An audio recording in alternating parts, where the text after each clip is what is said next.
देखिए स्टूडेंट्स, आप लोग क्या सीख रहे हैं? पर्यायवाची लर्न कर रहे हैं ना?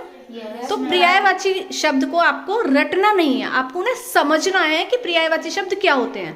पर्यायवाची शब्द वो होते हैं जैसे कि एक शब्द के दो दो तीन तीन मीनिंग होते हैं कि और उस चीज को क्या कहते हैं। जैसे कि आपने याद किया था, अभी क्या कर रहे थे आप? याद पर्यायवाची आग का याद कर रहे थे। ये क्या है?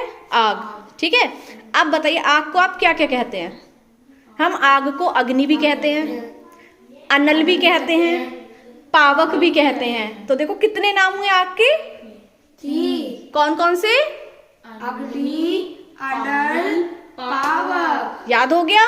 तो इसको ये ध्यान रखना है, आपको रटना कुछ नहीं है, बस इसको ये याद रखना है, इसको अग्नि, अनल और पावक बोलते हैं। ठीक है, लर्न हो गया फर्स्ट पर्यायवाची। देखिए स्टूडेंट्स, आप नेक्स्ट पर्यायवाची क्या लर्न कर रहे थे? घर, है ना? क्या है ये? What is this? घर है ना ये? अच्छा, अब बताइए घर को और क्या क्या कहते हैं? मैम ग्रह, हाँ जी, सदन, घर को हम क्या क्या कहते हैं? ग्रह, हाँ जी, सदन और आल्य। आल्य। लर्न हो गया। अब आपको इनको तीनों नाम से घर पर कभी आप इसको घर बोल सकते हो, मैं अपने आल्य जा रहा हूँ, मैं सदन जा रहा हूँ, या फिर मैं गृह जा रहा हूँ। तो इस तरह से आपको लर्न हो गया घर का पर्यायवाची। नेक्स्ट पर्यायवाची है आपका धरती।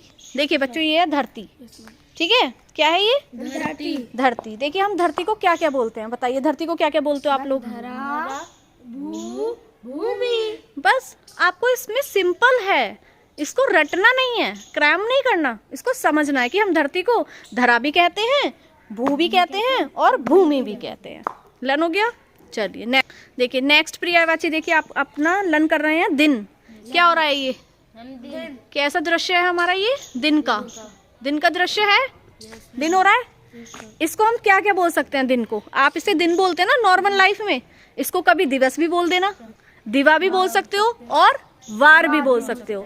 तो दिन का पर्यायवाची क्या होगा? वार। लर्न हुआ? तो दिन को हम अलग अलग तरीके से ऐसे बोल सकते हैं, तो आप इन्हें अपनी डेली लाइफ में इस तरह से लर्न कर सकते हैं बोल बोल कर। ओके, नेक्स्ट पर्यायवाची कौन सा रन कर रहे थे आप? जल का। देखो इसे आप डेली लाइफ में पानी बोलते हो, कभी कभी जल भी बोल देते हो। ठीक है, लेकिन इसको हम क्या क्या बोलते हैं? याद रख लो, इसको हम अम्बु भी कह सकते हैं, नीर भी कहते हैं और वारी भी कहते हैं। क्या है ये? पानी में जल। इसको अब अम्बु, नीर और वारी। यदि आपको ये पर्यायवाची लर्न करने हैं तो आप अपने भाई, छोटे भाई, बड़े भाई से बोल सकते हैं, भाई मुझे नीर ला दो, मुझे अम्बु दे दो थोड़ा सा, और या वारी दे दो। तो लर्न हो गया ना? तो हम पानी को क्या क्या बोल सकते हैं? अम्बु, नीर, वारी। लर्न हो गए? तो अब आपको इन्हें ऐसे लर्न करना है प्रैक्टिकल लाइफ में कि हम इस चीज को, ये चीज होती है और इसको हम क्या क्या बोलते हैं। ठीक है, तो अच्छे से लर्न हो जाएंगे, कभी रटने की नीड ही नहीं होगी। ओके बच्चों, चलिए अब ऐसे ही सारे पर्यायवाची आप लर्न करेंगे बैठकर। ओके।